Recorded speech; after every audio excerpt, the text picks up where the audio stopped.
pregunta implícita que hemos estado haciendo los últimos domingos es: ¿dónde es la verdadera adoración? Díganlo conmigo. ¿Dónde es la verdadera adoración?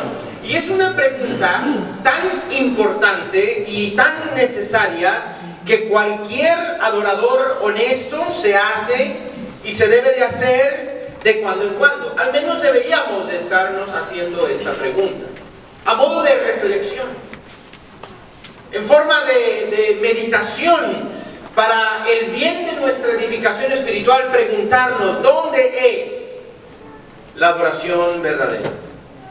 Y no solamente dónde, ¿cuándo? ¿Cómo? ¿Por qué? Y Jesús fue muy enfático en la respuesta cuando hablaba con la mujer samaritana. En Juan 4 les decía: mujer, créeme que la hora viene cuando ni en este monte ni en Jerusalén adoraréis al Padre. Vosotros adoráis lo que no sabéis, nosotros adoramos lo que sabemos, porque la salvación viene de los judíos. Mas la hora viene y la hora es cuando los verdaderos adoradores adorarán al Padre en espíritu y en verdad, porque el Padre también busca a tales adoradores que le adoren. Y es algo que viene a revolucionar absolutamente todo. Las palabras de Jesús, el mensaje de Cristo, viene a revolucionar los parámetros de la adoración que ha sido enseñada y comúnmente ha sido aceptada hasta ese momento. Pero aquí hablamos no solamente de la búsqueda de cada hombre, cada mujer hacia Dios.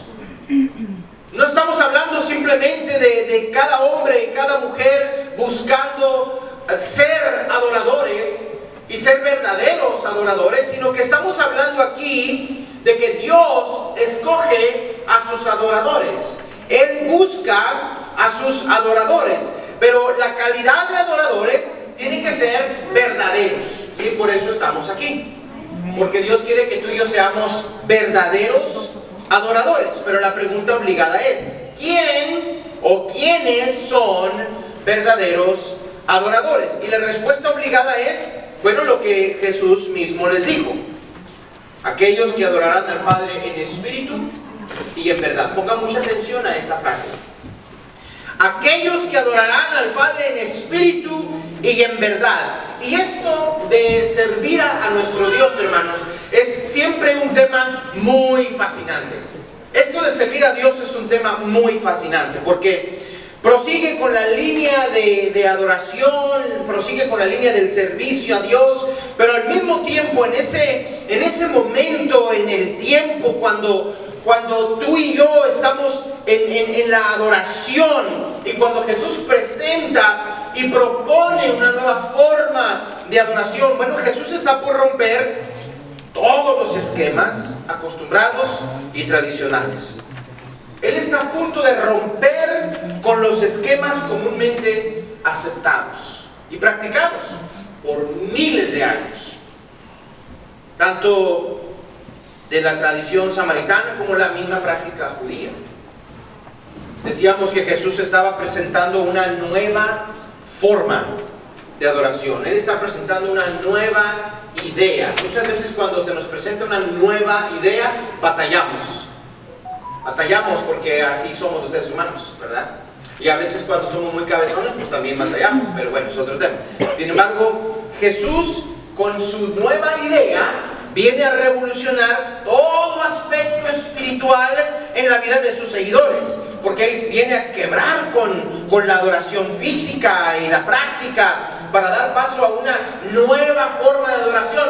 Esa nueva forma de adoración ahora es interior. Es una adoración espiritual, mucho más personal, mucho más singular, más del Espíritu. Una adoración que corresponde al Espíritu. Más allá de la práctica, vamos hacia el interior. Y el interior del hombre, o más bien surge desde el interior de cada hombre. El escritor de los Hebreos, en su afán de aclarar este tema de lo que significa esta nueva etapa, él escribe y hace un contraste entre lo que pasó y el presente. el pasado y presente, mejor dicho. Él hace un contraste entre lo que estaría terminando y lo que estaría iniciando. Mire usted Hebreos 12, 18. Vamos a Hebreos 12, a partir del verso 18, solamente unos versículos. Hebreos 12, 18, lo puede leer en la Biblia, lo puede leer en la pantalla.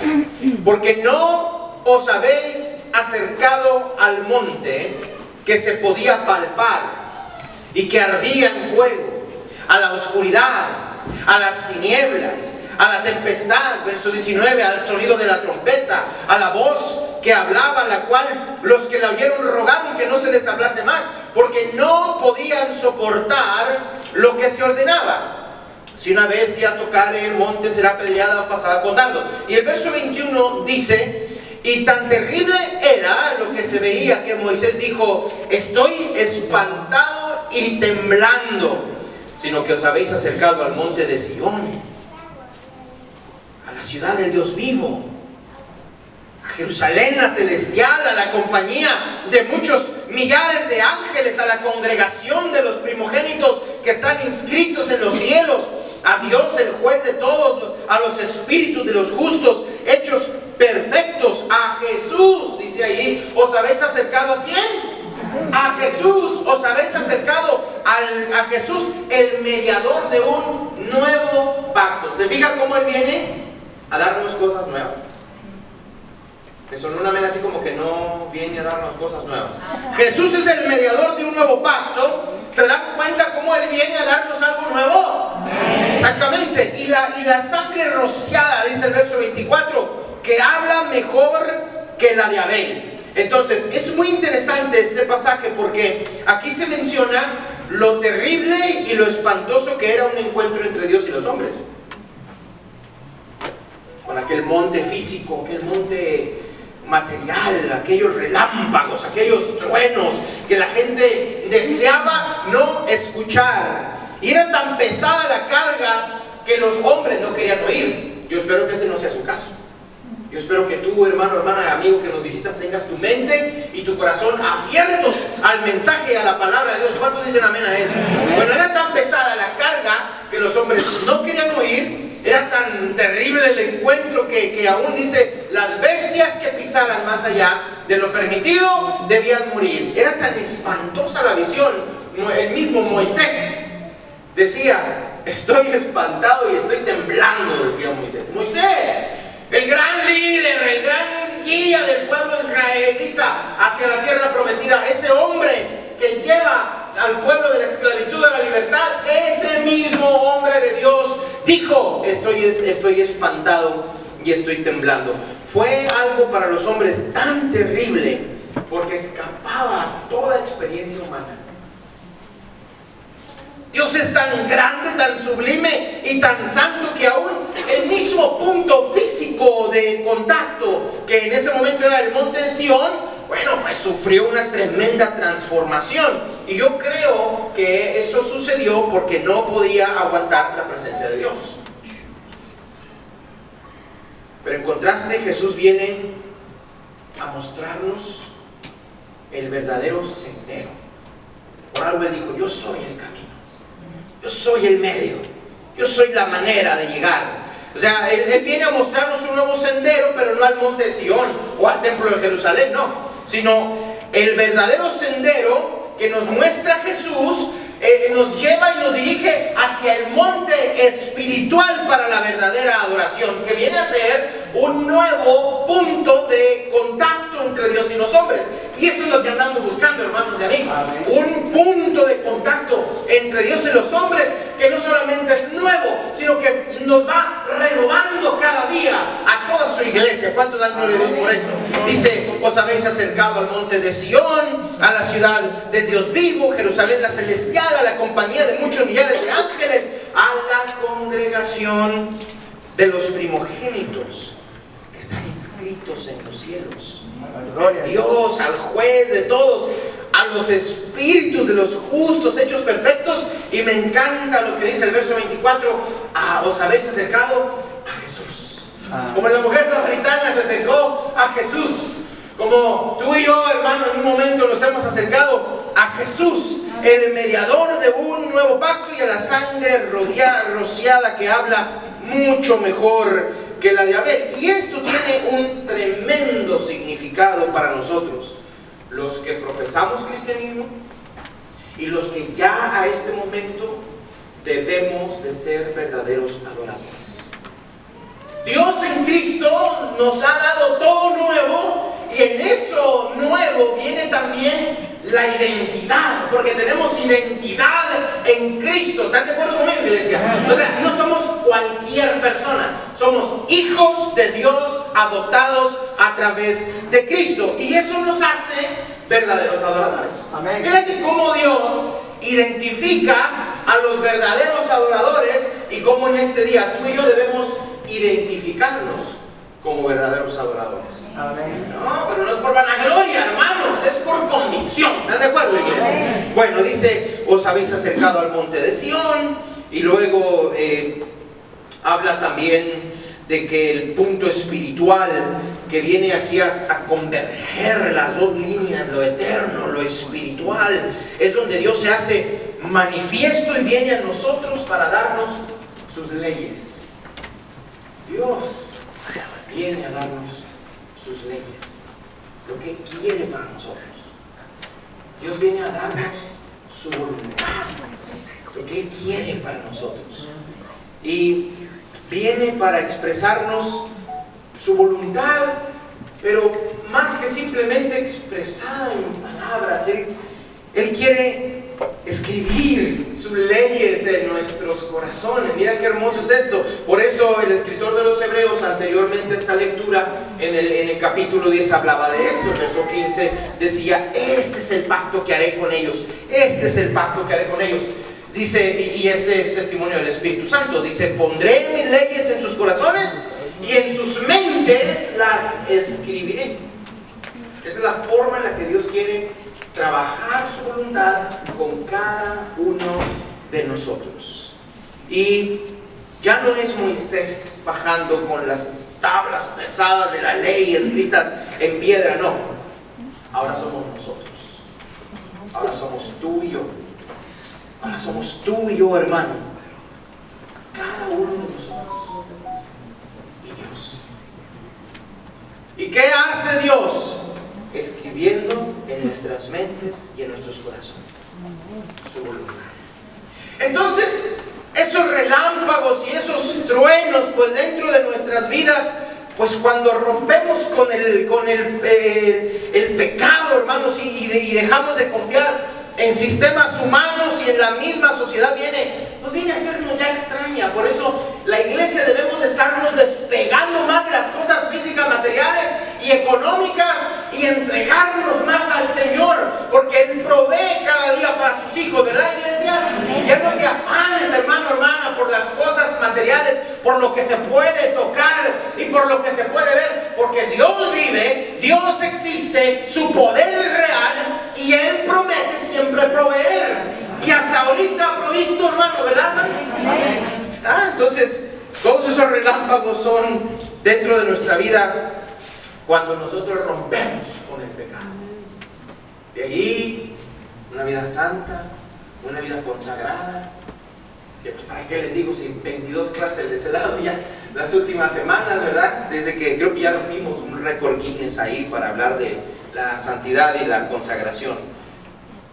Ya estaría de Dios que si les pregunten no me sepan contestar, ¿verdad? Pero ya sería otro tema. Incluso cuando el escritor de los Hebreos habla en el capítulo 10, pues hace referencia del profeta Jeremías, cuando Jeremías hablaba en el capítulo 31 y verso 33, Dios mismo haciendo la promesa: bueno, esto voy a hacer, este es el pacto que haré con ellos, voy a poner mis leyes en su corazón y las voy a escribir en sus mentes. Y no solamente eso, decía el profeta Jeremías: yo voy a ser su Dios y ellos serán mi pueblo. Miren qué hermosa relación se puede formar aquí.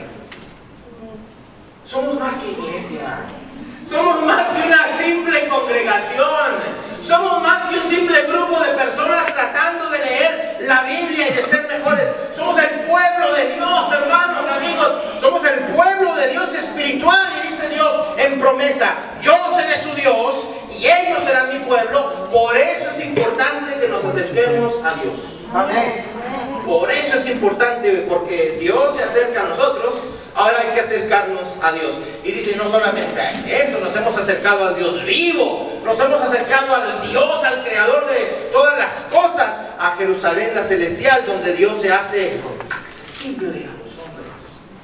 No estamos hablando de un Dios que está inalcanzable, ya que no podemos lograr. No, Señor, estamos hablando de un Dios que se hace accesible a los hombres para que podamos adorarle, para que podamos amarle, para que podamos servirle y para que podamos, hermanos, dar lo mejor de nosotros como en este día. Y mira, las paredes aquí se hacen ya innecesarias para la adoración. Claro, nos gusta mucho este edificio, está hermoso, pero las paredes se hacen innecesarias, los templos dejan de ser templos para dar lugar a un templo humano. Fíjate, hermano, tú y yo, la iglesia de Cristo, somos un templo humano. Somos humanos, donde cada uno de nosotros somos ese templo dedicado hacia Dios.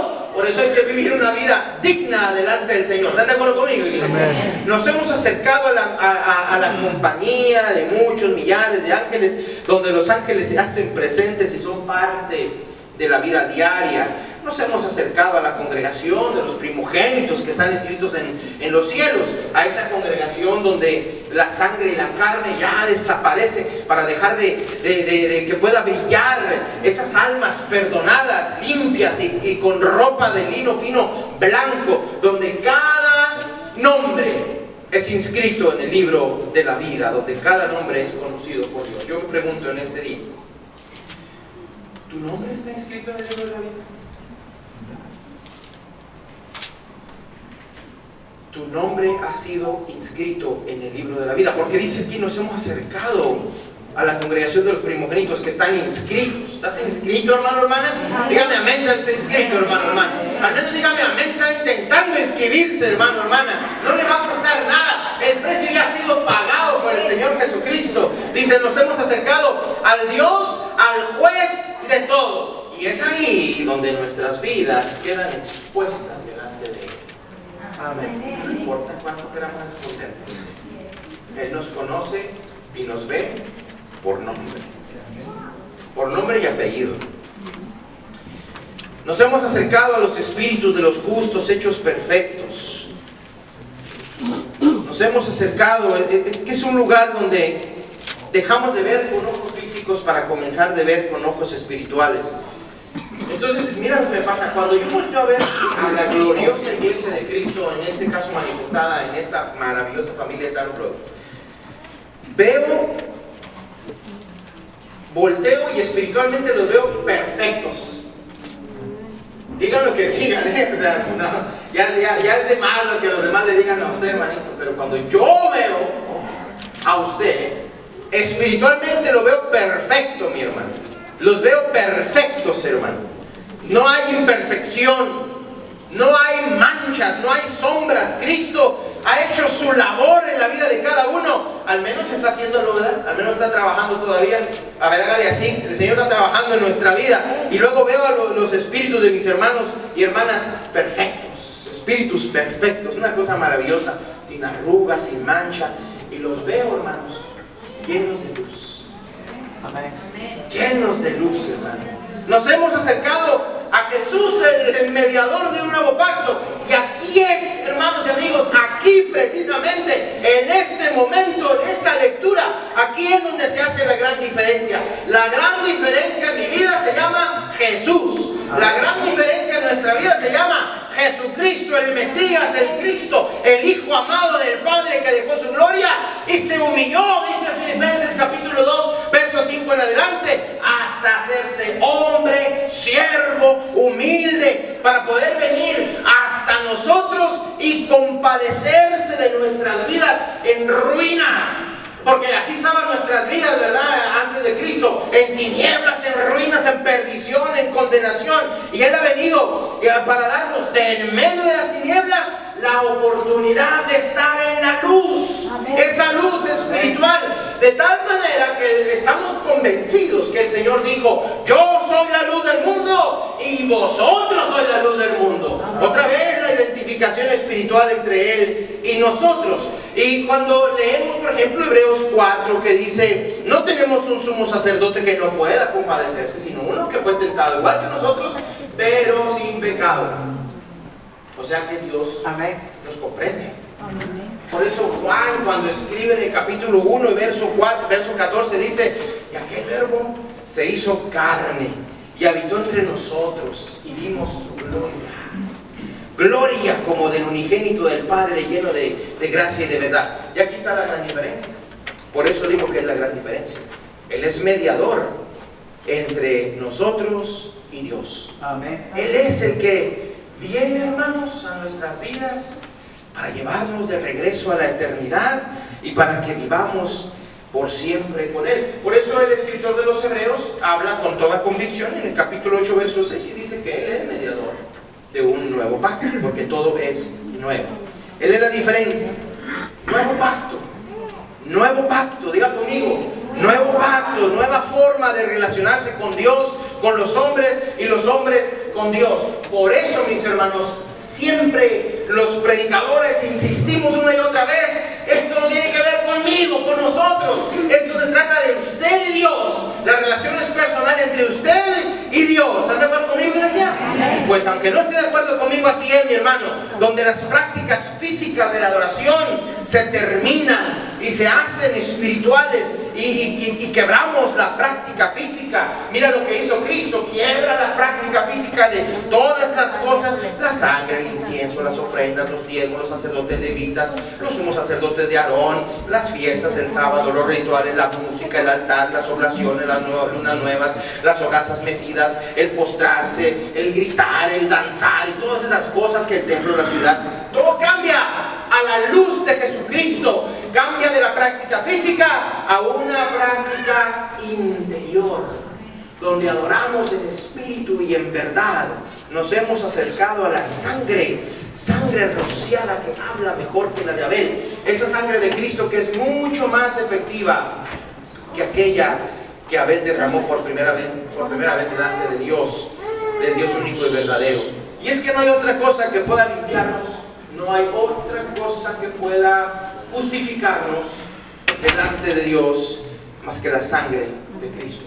Amén. Por eso Pablo le dice tanto a los Colosenses en el capítulo 1 verso 14 y a los Efesios en el capítulo 1 verso 7, en quien tenemos redención por su sangre, que Él nos ha comprado, y tenemos el perdón de pecados. Pues esto nos da la oportunidad de ver un panorama de lo que significa una adoración espiritual y de lo que Dios ha provisto para nosotros. No somos samaritanos aferrándonos a la tradición, ¿verdad que no? No somos judíos aferrándonos a la ley, tampoco. No somos ciegos carnales que no podemos ver lo espiritual, tampoco.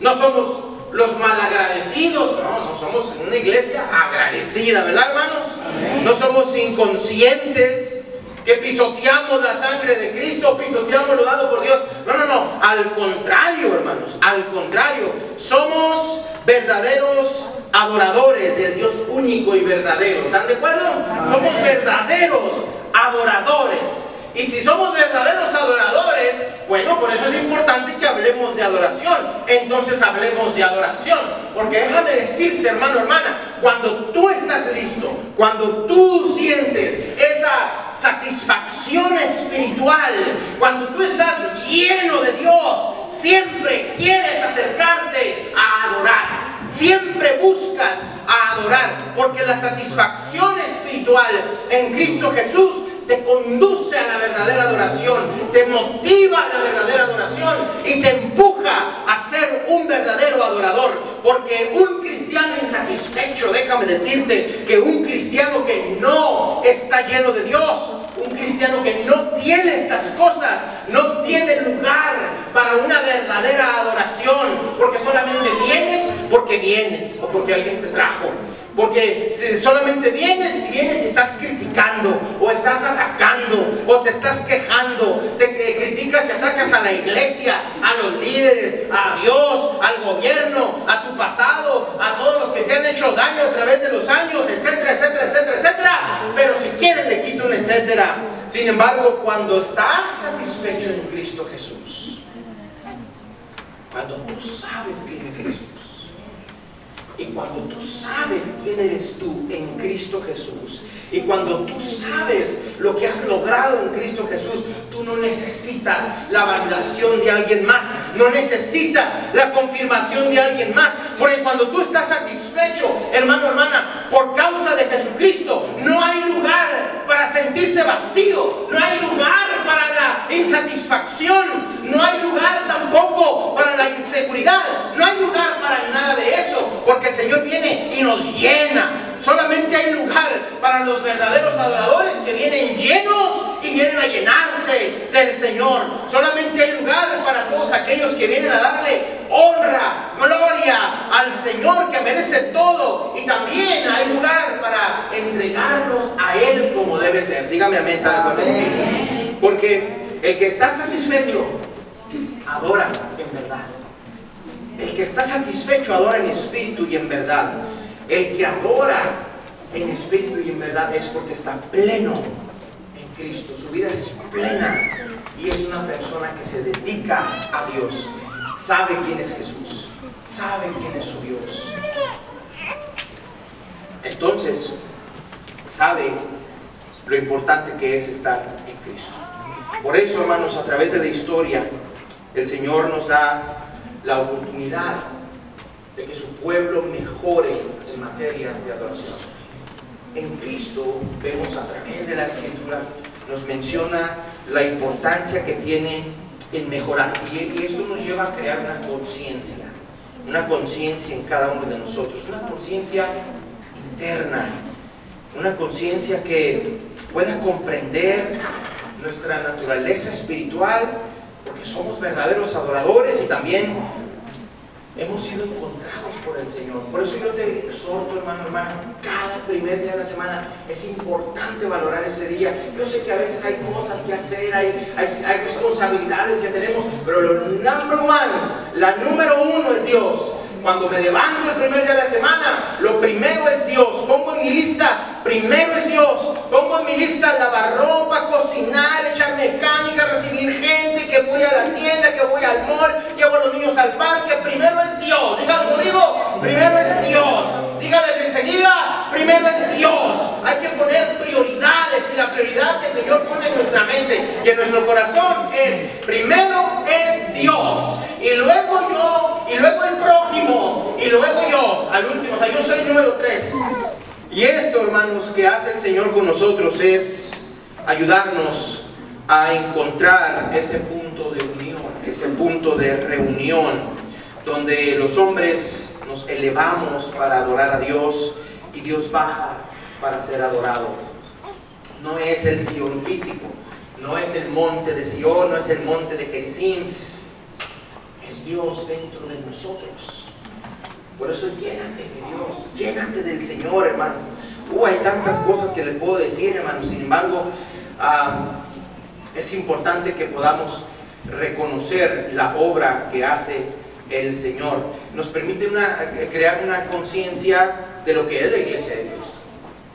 ¿Y qué es la iglesia de Cristo? Bueno, la congregación de los primogénitos que están inscritos en el libro de la vida, están inscritos en los cielos, los espíritus de los justos hechos perfectos, donde sería pecado hablar mal de estos. Hermano, sería pecado estar hablando mal de la congregación de los primogénitos. Imagínate un cristiano que habla mal de los cristianos. Es ilógico, porque estaría hablando mal de sí mismo. Imagínate un cristiano que habla mal de la iglesia de Cristo. Estaría hablando mal de Cristo, porque ¿de quién es la iglesia? Exactamente, ¿me entiendes? O sea, sería pecado hablar mal de estos, o sobajarlos, o murmurar en su contra, porque haciendo esto estaríamos diciendo que Dios es mentiroso y que Cristo no ha hecho su obra y que su poder transformador no existe. Por eso yo te exhorto en este día, hermano, hermana, oye lo que dice el Señor. No somos unos cualquiera, porque vivimos en Cristo, y si vivimos en Cristo, entonces vivamos con la dignidad que nos ha sido dada. Y con esta escritura termino porque ya se me acabó el tiempo, mis hermanos, y el tiempo apremia. Verso 25 dice, mirad que no desechéis al que habla. Mirad que no desechéis al que habla. No deseches al que habla.